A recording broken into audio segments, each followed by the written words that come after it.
мына әлем сондай түктен түк жоқ, өзі жаралып қалған жоқ. Жер шары түгілі сен мына бір затты, көтеріп көрші, күш керек. Мына қолың үйіп қалса, иығыңды жел ұстап қалса, мынаны көтере алмай қаласың дейтін. Мынау 8 миллиард адамды, Телегей теңіз мұхиттарды, Атлант мұхитты, Тынық мұхитты, мына алып, тауларды көтеріп, мына жер шары секундына бәленбай километр қалай жүріп тұр? Кім жүргізіп тұр? Қай мотор? Бензинмен жүре ме? Сәлерке газельмен жүре ме? Мотор. Оны кім жүргізіп қойды? Ол ана күнді қалайша айланып жүр. Оны кім 23,5 градус қылып жамбастатып қойды? Кім жамбастатып қойды? Ана градустарды кім есептеді? Егер ол анадан 0,1 градус тіктеу болса, басқаша болады. 0,1 градус төмендеу болса, басқаша болады. Кім? Ана жер шарынан 1,300,000 есе үлкен алып күнменен жердің ортасына айланып жүретін ай дейтін затты қойып қойды. Және ол айдың анау үлкендігі, және оны жерден қарағандағы үлкендігі ана күнді дәл жабатындай. Оның көлемі күннен әлде қайда кіші. Бірақ ана жер мен күннің ортасындағы аралығы тура математикамен өлшегендей аралық. Егер ол одан жақын болатын болса, ол мүлде күнді тосып қояды. Егер алыс болатын болса, ол күннің қасында құрттай нүкте болып қалады. Бірақ ай мен күн тұтылған кезде қалай бірін-бірі толық жабады? Кім есептеді? Осындай дәлдік математика, тура пропорционалды кім қарындашқа қағазға жазып отырып, сақылдатып, калькулятормен есептеп қойды? Кім ол? Ол шексіз ғылым иесі бір супер күш. Оны сен не деп атасаң ата? Ол бір супер жаратушы. Ол шексіз. Сенің ақылың, біздің ақылымыз, тіпті біз ары қарай 10,000 жылдан кейін де біздің ақылымыз жетпейтін бір таңғажайып ғылымменен оны жаратып қойды.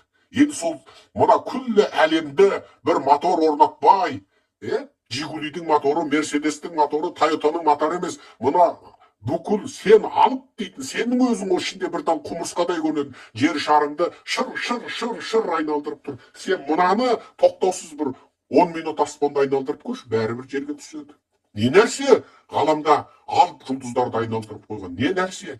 Мынау жеріміздің астында балқып тұрған сұйық темір не нәрсе? Кім әкелді оны? Ол неге жердің өзегінде балқып тұр? Неге ол сыртқа қарай магнит өрісін беріп тұр? Егер жеріміздің өзегінде балқыған темір болып, одан өріс шықпаса, ана күннен шашылған сәулені тоспайды екен. Күннен шашылған сәулені тоспаса, сіз бен біз баяғыда шашлыкке айналып кетеді екенбіз. Бірнеше минуттың ішінде. Неге? Күннен өте құтты радиациялық иондар шашылып тұрады. Кәдімгі су шашылғандай шашылып тұрады. Ал соны біз жеріміздің өсіне орнатып қойған, өзінен магнит өрісін таратып тұрған балқыған темір, ананы кәдімгі жаңбырдан қорғанатын қор шатыр сияқты бүкіл жерді қорғап тұр. Осыншама ғылымды, осыншама дәл қылып кім жасап қойды? Көрдіңіздер ме? Кім жасап қойды? Не деген дәлдік? Не деген дәлдік? Кімнің ғылымы жетіп тұр оған? Кімнің ғылымы жетіп тұр? Сенің ғылымың жете ме? Сен мынандай бір затты лақтыршы аспанға. Мынаны жоқ. Ең мықты деген ұшағыңда бензині таусылғанда тоқтайды. Ал бәленбай миллион жылдан бері шыр айланып тұрған мына заттарда күш қайдан келді? Не деген дәл есептеулері? Енді есепте. Ал қасиетті Құранда не дейді? Біз темірді түсірдік дейді. Түсірдік деген сөз биіктен төменге, сырттан ішке. Міне, көрдіңіз ба? Екінші қабаттан бірінші қабатқа түсіргендей түсірдік дейді. Темір туралы Құранның аяты темірдегі атом санымен бірдей. Енді есепте.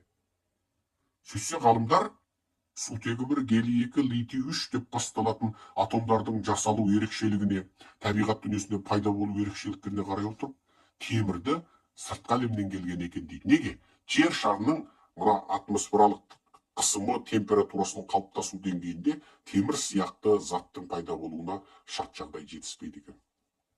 Ал Құранда оны біз түсірдік. Онда хикмет күш бар дейді. Ал жаңағы магнитіңіз неден? Магнитіңіз F2O3 дейтін темірдің 3 оттекті тотығыменен F3O4 дейтін темірдің 3 атомды темірдің 4 оттекті тотығының қатынасынан магнит пайда болады. Қайталап тұрып айтам.